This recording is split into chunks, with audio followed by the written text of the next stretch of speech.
నమస్తే. Phone tapping case కీలక మలుపులు తీసుకుంటున్నది. కొంత సిట్ దూకుడు కూడా కనబడుతున్నది. సో అన్ని కేసెస్ ముఖ్యంగా కాళేశ్వరం కానీ గొర్రెల స్కామ్ అయితే అది ఎక్కడో పోయింది, అది పత్తలేదు. ఇంకా చాలా కాళేశ్వరంతో పాటుగా ఈ ఔటర్ రింగ్ రోడ్ స్కామ్ ఇంతవరకు దాని మీద అతిగతి లేదు. కార్ రేస్ది అయితే విడతల వారీగా నడుస్తూ ఉన్నది. సో ఈ ఫోన్ ట్యాపింగ్ అయితే మరెందుకో కొంత దూకుడుగా ఉన్నట్టయితే ఇప్పుడు కనిపిస్తుంది. సో ప్రభాకర్ రావు వచ్చిన వెంటనే విచారణకు హాజరు కావడము. సో ఆయన ఎవరెవరి ఫోన్లో అయితే ట్యాప్ చేసిండో ఐఏఎస్లు దగ్గర నుంచి ఐపీఎస్ల దగ్గర నుంచి వాళ్ళందరి స్టేట్మెంట్స్ని రికార్డ్ చేస్తూ ఉన్నారు. ఎవరి ఫోన్లో అయితే ట్యాప్ అయినాయో వాళ్ళ వాంగ్మూలాలు కూడా తీసుకునే ప్రయత్నం చేస్తున్నారు. సో ఓవరాల్గా దీంట్లో ఎవరైతే ఈ ఫోన్ ట్యాప్ చేశారో వాళ్ళ దగ్గర నుంచి వాళ్ళు చేసిన తప్పుకి ఆధారాలు దొరికే అవకాశం ఉందా, ఈ ఉన్న ఆధారాలతో కేసు పుటప్ చేయడానికి అవకాశాలు ఉంటాయా? టోటల్గా ఈ టోటల్ ఎపిసోడ్లో కింగ్ పిన్ ఎవరు అని అంటే కేసీఆర్ అని ప్రతి ఒక్కరు చెప్తారు. మరి అక్కడి వరకు ఈ కేసు వెళ్తుందా, ఏం జరగబోతున్నది, లీగల్ పాయింట్సే మనం డిస్కస్ చేద్దాం ముందుగా, తర్వాత పొలిటికల్గా మాట్లాడదాం. నా ముందు అడ్వకేట్ శరత్ గారు ఉన్నారు. సార్ నమస్తే. నమస్కారం. సో ముందుగా అసలు ఈ కేసు ముందుకు వెళ్ళే అవకాశం ఉందా, అంటే వెళ్ళడానికే అవకాశాలు లేవా, లేదు సారం అందులో ఉన్నా కూడా వీళ్ళు సరిగ్గా చేయలేరు అని మీరు అనుకుంటున్నారు? అంటే ఏ రకంగా దీన్ని ఒకటి లీగల్గా అనలైజ్ చేస్తారు మీరు? ఒకటి ఏంటంటే వాళ్ళు ఎంచుకున్న ఆ సిట్ అనేది it is not competent enough to examine the union ministers, తర్వాత మాజీ ముఖ్యమంత్రి ఏదో ఒక దశలో కేసీఆర్ గారు రావాలా ఆయనని, తర్వాత ఇందులో ఉన్న హై ప్రొఫైల్ పర్సనాలిటీస్ ఉన్నాయి కదా, వీళ్ళందరినీ ఎగ్జామిన్ చేసేసి నిజాన్ని నిగ్గుదేల్చేటువంటి కెపాసిటీ ఈ సిట్కి లేదు. SIT is two small A body which can examine this issue in depth. కాబట్టి నేను మొదటి నుంచి కూడా సిట్ బదులు ఇది అంటే ఇండియన్ టెలిగ్రాఫిక్ యాక్ట్ 1885 కింద ఈ ప్రొసీజర్ అంతా జరుగుతుంది.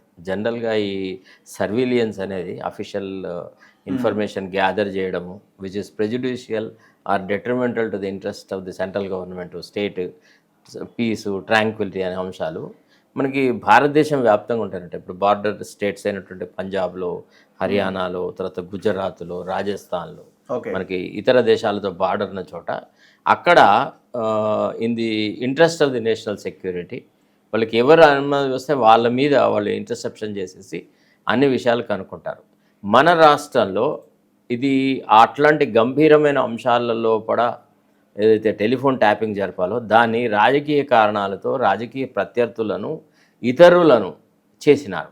సో భవిష్యత్తులో కూడా ఈ రకంగా జరగొద్దు అని అనుకున్నప్పుడు ఒక నేషనల్ కన్సెన్సస్ అవసరం. అంటే రాష్ట్రాల మధ్య ప్లస్ కేంద్ర ప్రభుత్వంతో ఒక ఒప్పందం కుదరాల. భవిష్యత్తులో ఎప్పుడు కూడా ఇంత గంభీరమైన చట్టాన్ని ఇంత నిర్లజ్జగా వ్యక్తుల యొక్క ప్రైవేట్ జీవితాలలో తొంగి చూడకుండా దీని మీద ఒక గైడ్ లైన్స్, ఒక పద్ధతి, ఒక ప్రొసీజర్ రావాలి. ఇవాళ ఇప్పుడున్న ఇమీడియట్ ఇష్యూ ఒకటే కాదు, భవిష్యత్తులో ఇప్పుడు మళ్ళీ సపోజ్ మనం కాలక్రమంలో ఒకవేళ హిస్టరీ రిపీట్స్ ఇట్ సెల్ఫ్ అన్నట్టు మళ్ళీ కేసీఆరే వచ్చినాడు అనుకుందాం, లేదా కేసీఆర్ వారసులే అధికారంలోకి వచ్చినా అనుకుందాం, ఈ మునుపటి గుణమేల వారు గదరాసుమతి యాక్షన్ లేకపోతే ఏముంటుంది, సేమ్ రిపీట్ అవుతుంది. రోజున. కాబట్టి అట్లా కాకుండా అసలు యాక్చువల్లీ ఇప్పుడున్న వాళ్ళు కూడా ఇప్పుడు supposing for example former director general of పోలీస్ని వాళ్ళు ఎంక్వైరీ చేశారు, వాళ్ళు ఆయన స్టేట్మెంట్ రికార్డ్ చేశారు. అట్లనే మహేందర్ రెడ్డిని, అట్లనే former intelligence chief Naveen Chandran కూడా చేయాల్సింది. ఇప్పుడున్న శాంతి కుమార్ స్టేట్మెంట్ కూడా తీసుకున్నా అంటే చెప్తున్నాను, ఇట్లా చాలా మంది యొక్క స్టేట్మెంట్ చేయాలి. ఆ సిట్టుకున్న కెపాసిటీ ఏంది? ఇప్పుడు మనం ఎట్లుంటుంది అంటే సిబిఐకి ఇస్తే బాగుంటుంది. ఇది సెంట్రల్ బ్యూరో ఆఫ్ ఇన్వెస్టిగేషన్ అయితే వైడ్ రామిఫికేషన్లో ఒక పెద్ద ఒక లోపడి నుంచి ఈ వ్యవహారాన్ని బయటికి తీసుకొచ్చి అసలు ఎవడు ఈ ఆలోచన, ఈ దురాలోచనకు మూల కారణం అనే వాడిని అవసరమైతే కేసీఆర్ను కూడా అరెస్ట్ చేయగలిగినంత కెపాసిటీ సిబిఐకి ఉంటుంది. ఇలా రకరకాల ఆస్పెక్ట్స్ ఉన్నాయి కదా. ఒకటి స్టేట్ గవర్నమెంట్ అంటది సిబిఐకి అయితే అది కేంద్రం చేతిలోకి వెళ్ళిపోతుంది, అదంతా బోగస్ అండి. ఒక లైన్ తీసుకుంటారు, మనమే చేయగలుగుతాం, మన దగ్గర పవర్ లేదా, మన దగ్గర ఏముందండి. ఇప్పటి వరకు ఫలానా దాన్ని తుదముట్టించినాడు, కొన వరకు తీసుకెళ్ళినాడు అని అంటే ఈ ప్రభుత్వాన్ని, ఈ ముఖ్యమంత్రిని మనం నమ్మచ్చు. ఇప్పుడు జైగాంటిక్ అండ్ చాలా పెద్ద స్కాండల్ అంటే కాళేశ్వరం. నిధుల దుర్వినియోగం విషయంలో కూడా కాళేశ్వరానికి మించినటువంటి పెద్ద అవినీతి కుంభకోణం ఇంకోట్లేదు. దాన్నే నీరుగార్చినారు. తర్వాత ఎవరైతే ఆనాడు కాళేశ్వరంలో ప్రధాన సూత్రధారులు ఎవరైతే బాగా డబ్బులు దండుకొని రాజకీయ పక్షాలకి ఎలక్ట్రల్ బాండ్స్ రూపంలో కూడా డబ్బులు సమకూర్చినాడో అట్లాంటి మెగా కృష్ణారెడ్డిని ఒక పథకం ప్రకారంగా తప్పించినారు. సో దీన్ని చూసిన తర్వాత మీకు ఈ ప్రభుత్వం యొక్క చిత్తశుద్ధి ఎక్కడ ఉంటుంది? For example question paper leakage, దానికి ఎంతో ప్రాధాన్యత ఇచ్చి ఇక అసలు కంప్లీట్గా దేశ వ్యవస్థే సర్వనాశనం ఏందన్నట్టు మాట్లాడినాడు. కోకాపేట భూముల విషయంలో అట్లానే మాట్లాడినాడు. ఔటర్ రింగ్ రోడ్ వ్యవహారంలో ఇట్లా మాట్లాడాడు. అసలు చెప్పుకుంటూ పోతే దాదాపు ఒక 60-70 అంశాలలో కూడా గొర్రెల కామెడీ అంటే ఒక 60-70 వ్యవహారాలలో కూడా అప్పుడు పిసిసి అధ్యక్షుడిగా ఉన్నప్పుడు ఎంతైతే తీవ్రంగా ఎంతైతే తీక్షణంగా చర్యలు తీసుకుంటాం జరపాలి అది ఇది అని అన్నాడో అట్లాంటిది ఏది చెయ్యలేదు అని అన్నప్పుడు ఈ ప్రభుత్వానికి చిత్తశుద్ధి ఉంది అని పర్టికులర్ కేసులో ఎందుకో కొంత దూకుడు కనిపిస్తున్నది. ఇది మొదట అట్లనే ఉంటుందబ్బా. ఫస్ట్ ఆఫ్ ఆల్ ఇది మొదట అట్లనే ఉంటుంది. ఆ తర్వాత వీళ్ళ స్టేట్మెంట్లు అన్ని రికార్డ్ అయిన తర్వాత ఇక అది ఎక్కడ ప్రభాకర్ రావు మీద కొంత పర్సనల్ గా ఉండొచ్చు. ఎందుకంటే కుటుంబ సభ్యుల ఫోన్లే ట్యాప్ చేసి ఒక విషయం చెప్పన్నా, ప్రభాకర్ రావు ఒక ఎత్తు అయితే ఫ్యామిలీ మెంబర్స్ ఫోన్ ట్యాప్ చేసి అన్నది కొంత సీరియస్ గా తీసుకున్నాం. ఒక దేశంలో అది ఎట్లా అవుతుంది? స్టేట్మెంట్ల రికార్డ్ అంతా అయిన తర్వాత లాస్ట్కి ఏం చెప్తారు? Prabhakar Rao was an officer of the state, he had to follow his political bosses. The then Honorable Chief Minister KCR has directed him to do it. So he did it. Ante, that's all. Master servant relationship లేకపోతే agent relationship అని తీసుకుని వస్తారు. ఒకవేళ అంత investigation తర్వాత కేసీఆర్ యొక్క కనుసన్నల్లోనే ఈ వ్యవహారం జరిగింది అని అంటే ప్రభాకర్ రావు ప్రాధాన్యత జీరో అవుతుంది కదా. అప్పుడు ప్రభాకర్ రావుకి ఏం జరగబోతుంది? తర్వాత ప్రభాకర్ రావు ఏజు, ఆయనకు వచ్చిన ఎయిల్మెంటు, ఆయనకి ఏదో క్యాన్సర్ ఉంది అని అంటున్నారు.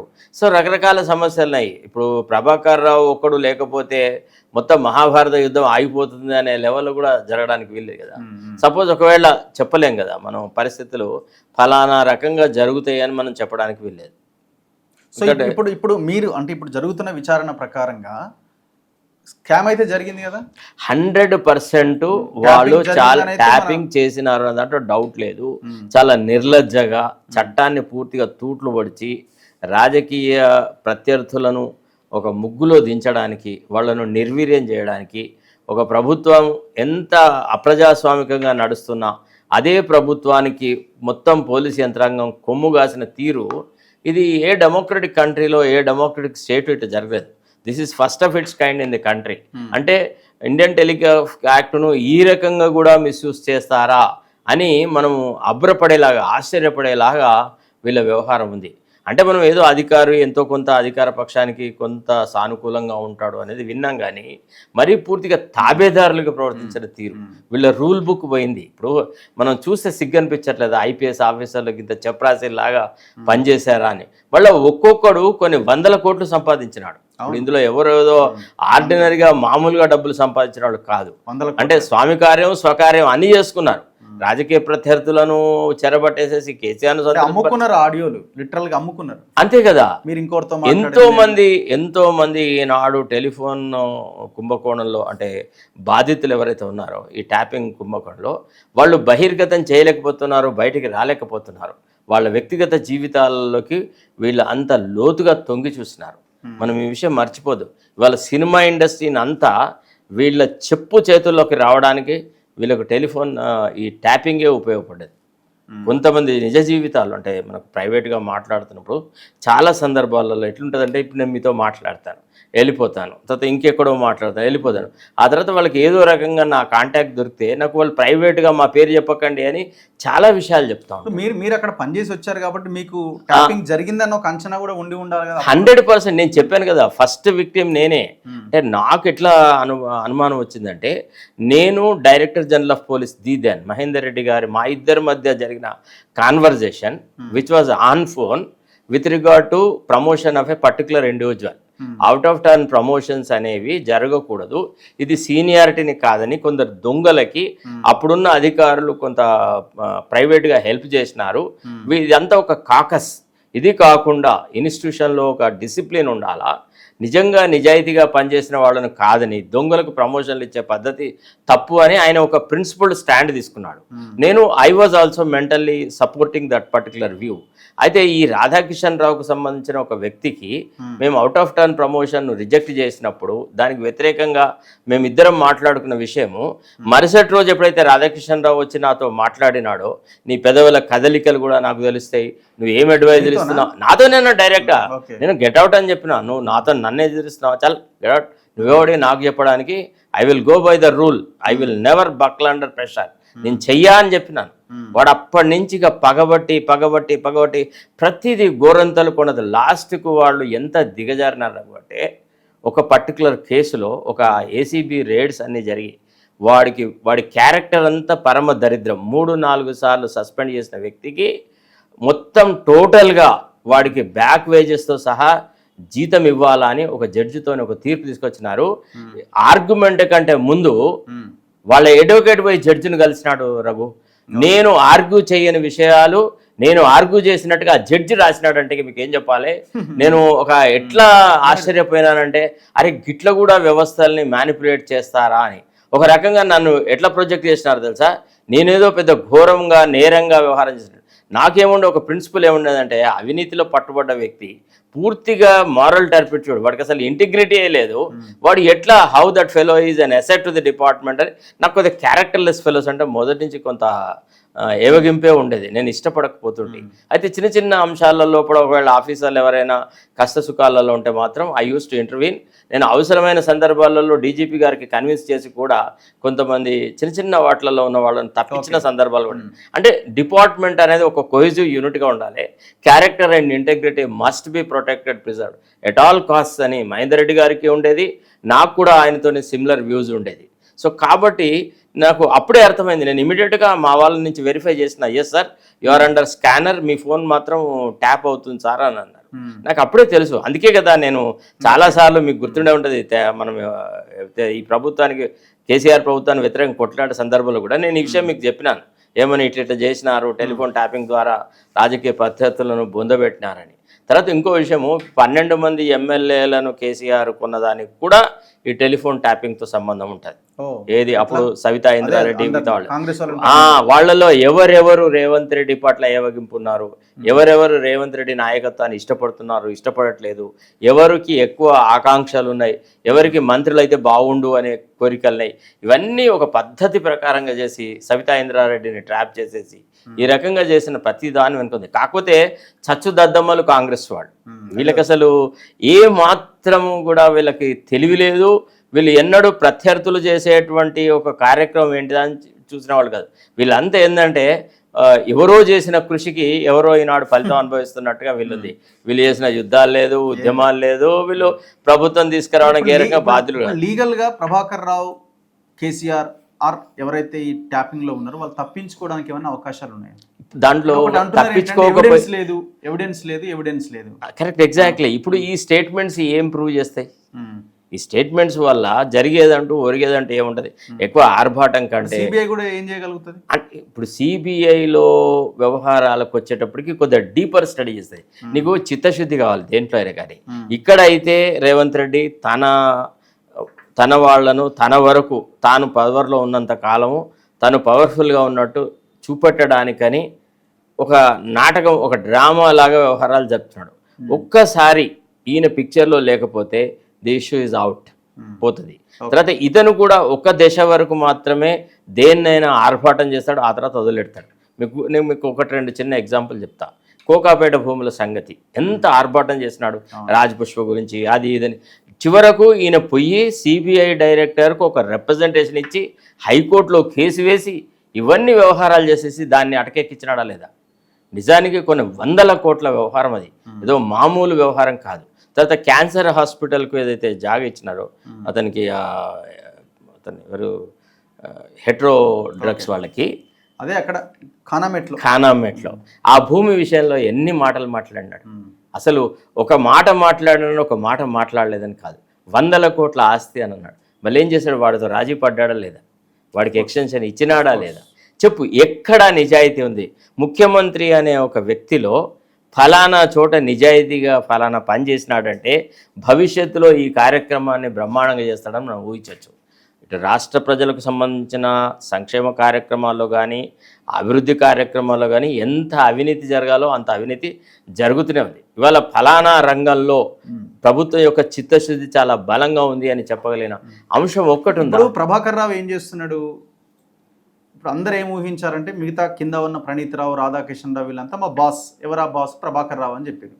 ప్రభాకర్ రావు ఏమో నా బాస్ కేసీఆర్, కేసీఆర్ పేరు చెప్తారేమో అనుకున్నారు. కానీ టర్న్ చేసింది కదా మహేందర్ రెడ్డి సైడ్. అది చాలా చాకచక్యంగా, చాలా రాజకీయంగా కుచితమైన ఆలోచన. అంతేనా? అంటే ఎట్లా అంటే, నేను కాదు అసలు మీ పేరు చెప్పింది, నేను నా ప్రాణాలైనా అర్పించిన కానీ మీ పేరు చెప్పలేదు, మీ పేరు చెప్పింది డీజీపీ మహేందర్ రెడ్డి అని. మహేందర్ రెడ్డికి డీజీపీ పోస్ట్ ఇవ్వద్దని నేను ఆనాడే చెప్పిన, మీరు నా మాట వినలేదు, మహేందర్ రెడ్డిని ఎన్నుకున్నారు.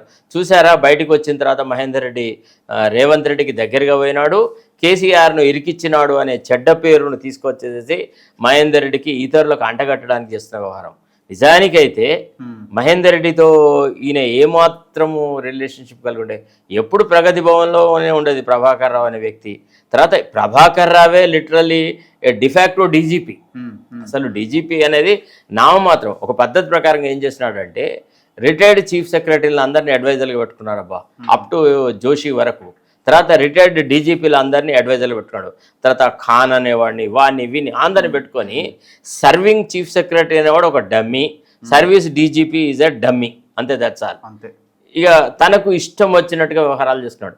ఒక ప్రభుత్వం వచ్చిన కొద్ది రోజులకే శివధర్ రెడ్డిని ఏదో రేవంత్ రెడ్డికి దగ్గర సన్నిహిత సంబంధము అది ఇది అని ఏదో ఒక ఫంక్షన్కి వెళ్ళినాడని అనుమానించి తీసి పక్కకు వారేసినాడా లేదా?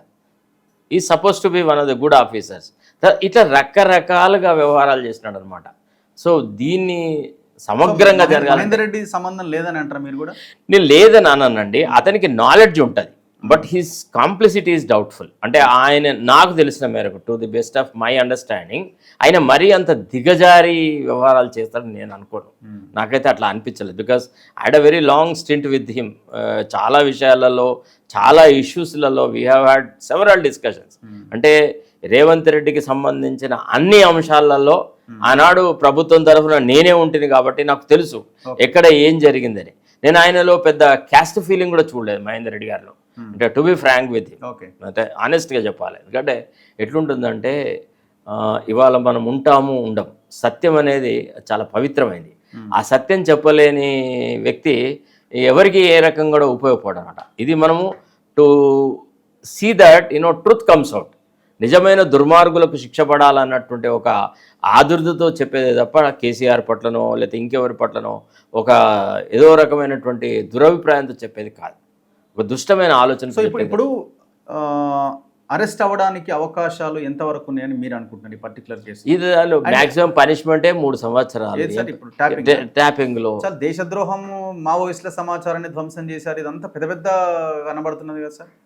అది అంతా మరి చూడాలి ఇంకా ఏ మేరకు తీసుకొస్తారు. మావోయిస్టులకు సింపథైజర్లని కొంతమంది విషయంలో కూడా తప్పుడు సమాచారం ఇచ్చినారు. ఇప్పుడు ఎవరెవరైతే ఫోన్లను ట్యాప్ చేయాలనుకుంటున్నారో సంబంధాలు ఉన్నాయని అదే ఆ యాంగిల్లో వీళ్లకు, అంటే మావోయిస్టుల యొక్క సాఫ్ట్ టార్గెట్స్ అని ఒక రకంగా, అంటే తలుచుకుంటే మావోయిస్టులు వీళ్ళ మీద అటాక్ చేస్తారు. కాదు, ఇప్పుడు వాళ్ళు ధ్వంసం చేసిన సమాచారం సీడీలు, సరే పెన్ డ్రైవ్లు అవి ఏవైతే ఉన్నాయో దాంట్లో ఈ మావోయిస్టులు వీటికి సంబంధించిన సమాచారం కూడా దశాబ్దాలుగా సేకరించింది ఉంది అన్నది ఒకటి ఏదో చెప్తున్నారు కదా. అదేమో ఇప్పటివరకు అంటూ ఉన్నారు కానీ దానికి సంబంధించి అంటే ఇది నేను అనుకుంటా అంత ప్రీవియస్ హిస్టరీ దాకా ఇది పోలేదు.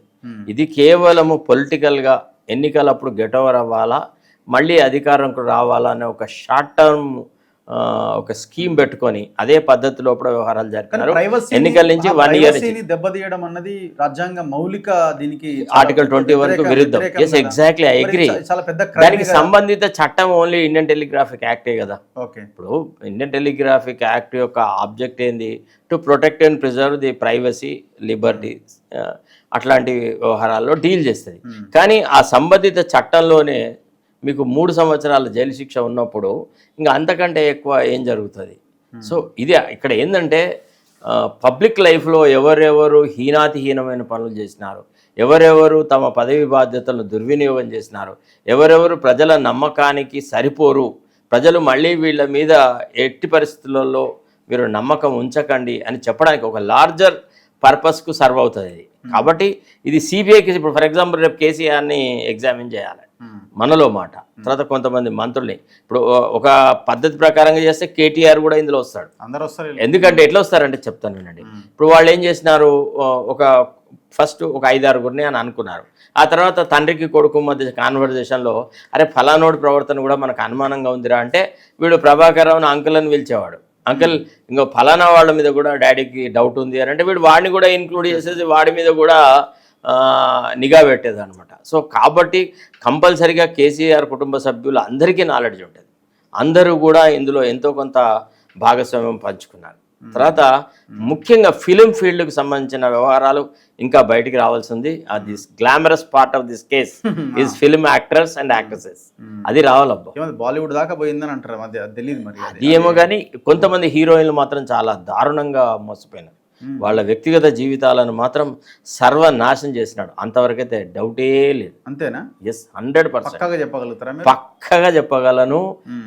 అంటే కొన్ని హింట్స్ అట్లా వచ్చినాయి.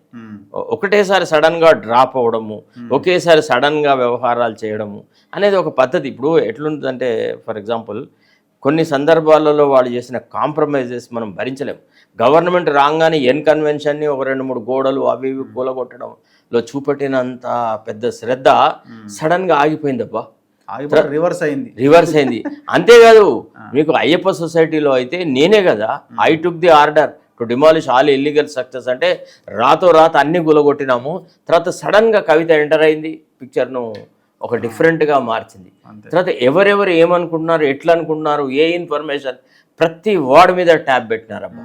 సో కాబట్టి వీళ్ళ రోల్ ఇప్పుడు కేసీఆర్ రోల్ సరే ఉన్నా కూడా తను ఎక్కడో దగ్గర ఎట్లాది అతన్ని క్యాచ్ చేయడానికి అవకాశం లీగల్గా అంటే వీళ్ళందరూ ఇతనే బాధ్యుడు, ఇతనికి అనుసరణలు. ఇప్పుడు ఎవరైనా కానీ ఇప్పుడు ఈ ఆఫీసర్లు అందరూ వీళ్ళ ప్రభుత్వాన్ని వీళ్ళు కాపాడుకోవడానికి కాదు కదా. వీళ్ళు చేసిన ప్రయత్నం అంతా కూడా టు ప్రొటెక్ట్ కేసీఆర్స్ గవర్నెన్సే కదా.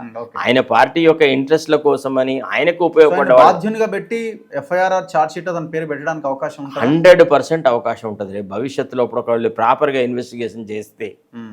ప్రాపర్గా ఇన్వెస్టిగేషన్ చేసి హిజ్ కాంప్లిసిటీ అంటే కాన్స్పిరసీ అనేటువంటి ఒక లార్జర్ స్కీమ్లో he will fit in to the concept called conspiracy. ఈ రకంగా ఒక నెట్వర్క్ లాగా తయారైంది.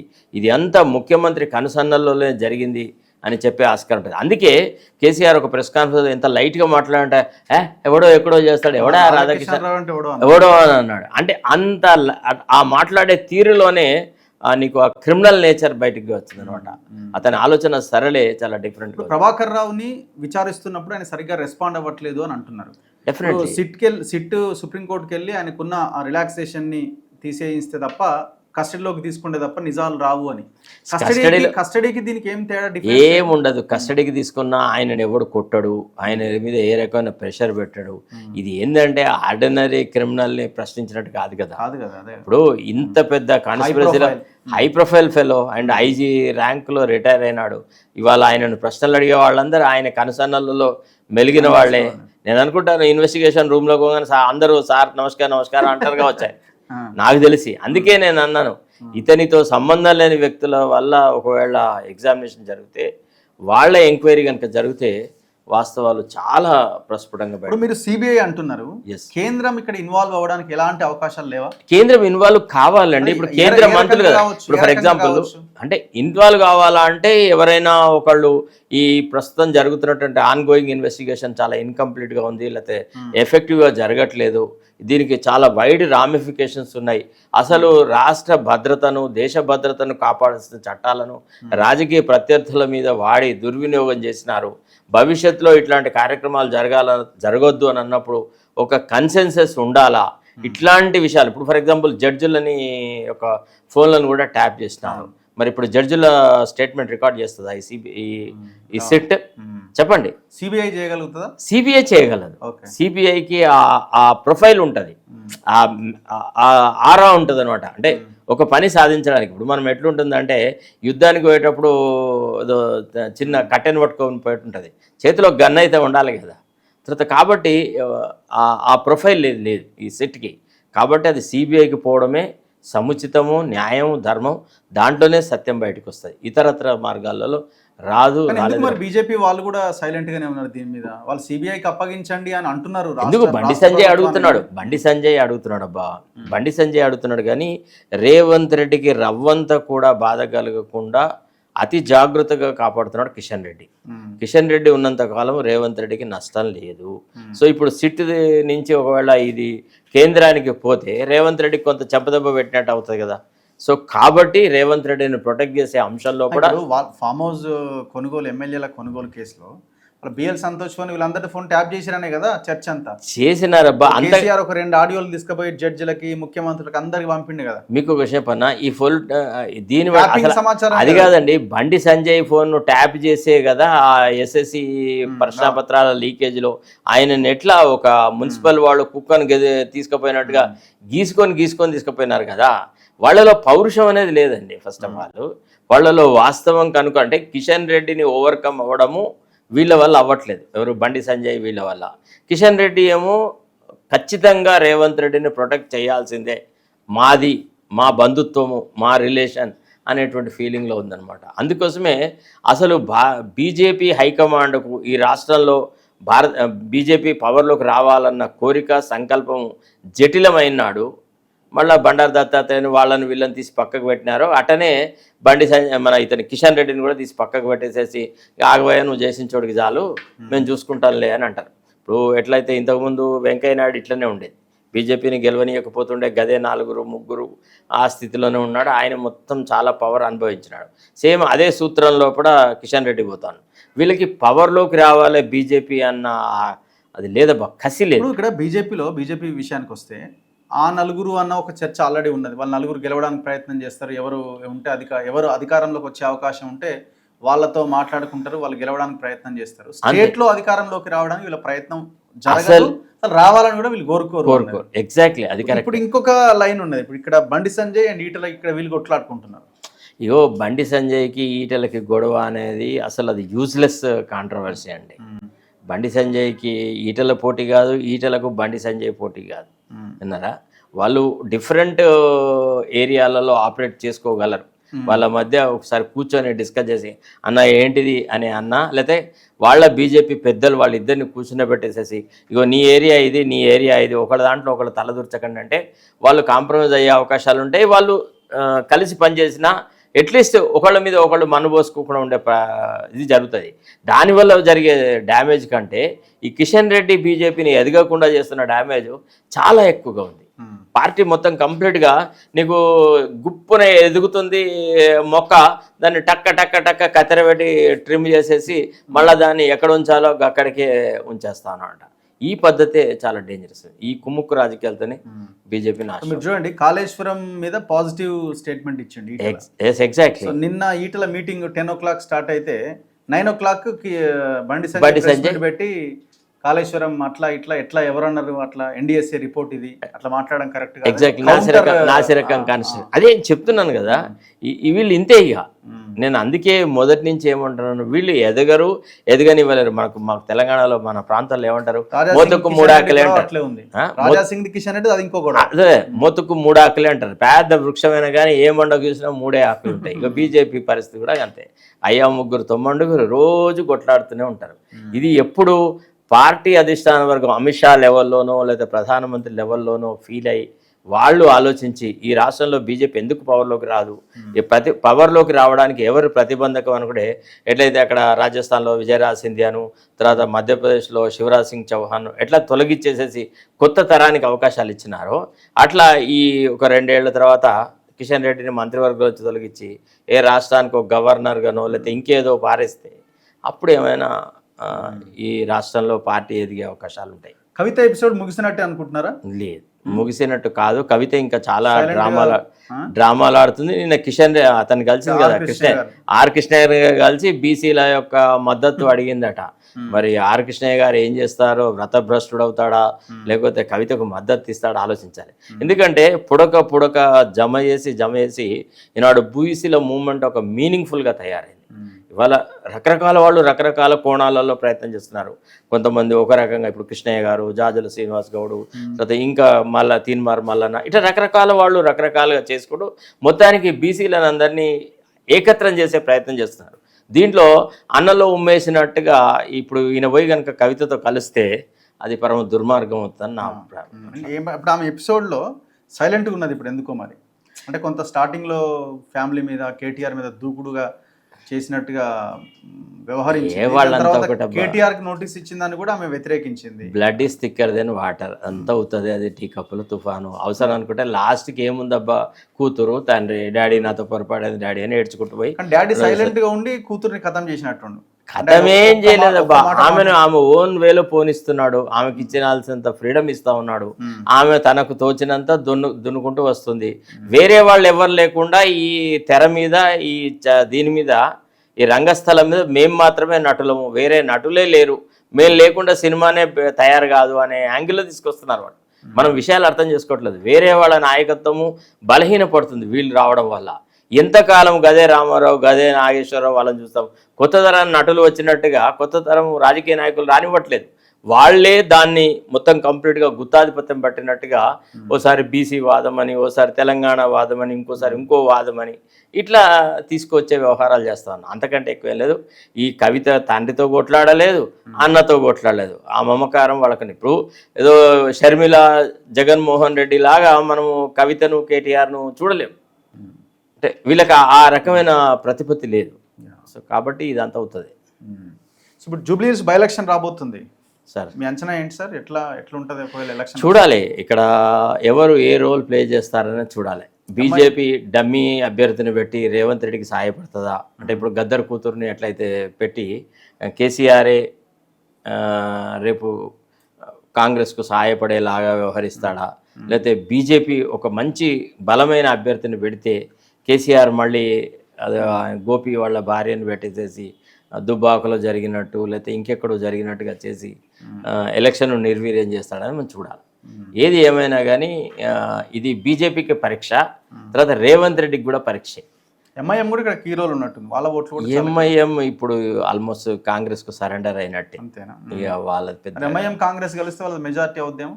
అవ్వచ్చు కూడా అట్లా చేయడానికి కూడా కృషి చేస్తారు. అవసరమైతే అసదుద్దీన్ ఓవైసీ ఆ సపోర్ట్ కూడా కాంగ్రెస్కి ఇచ్చినా మనం ఆశ్చర్యపడలేదు. ఎందుకంటే ఇంకా 3.5 సంవత్సరాలు ఈ కాంగ్రెస్ ప్రభుత్వంతో మెలగాల. ఒక్క ఎమ్మెల్యే వస్తే ఆయన ప్రభుత్వం వచ్చేది లేదు, పోయేది లేదు. లేదంటే పార్టీకి చెడ్డ పేరు వస్తుందంటే ఎవడో డమ్మిగాడికి ఇస్తాడు, ఆ మాత్రమే ప్రచారం చేస్తారు. ఇంటర్నల్గా వాళ్ళకి ఆ ఫత్వాలు ఉంటాయి, ఆ ఇంటర్నల్ కమ్యూనికేషన్స్ ఉంటాయి. అరే హమారా ఆద్మీ కాంగ్రెస్ కాయ చలో ఇది దాలో అంటే వాళ్ళు మూకుమ్మడిగా ఓట్లు వేసుకుంటారు. ఆ రకంగా జరుగుతుంది. అదే పెద్ద డెమోక్రటిక్ వ్యవహారాల్లో జరిగేటట్టుగా లేదు. Thank you very much Sharath గారు. Thank you very much. So ఇది అడ్వకేట్ శరత్ కుమార్ గారితో ఇంటర్వ్యూ. చూస్తూనే ఉండండి మన తొలి వెలుగు.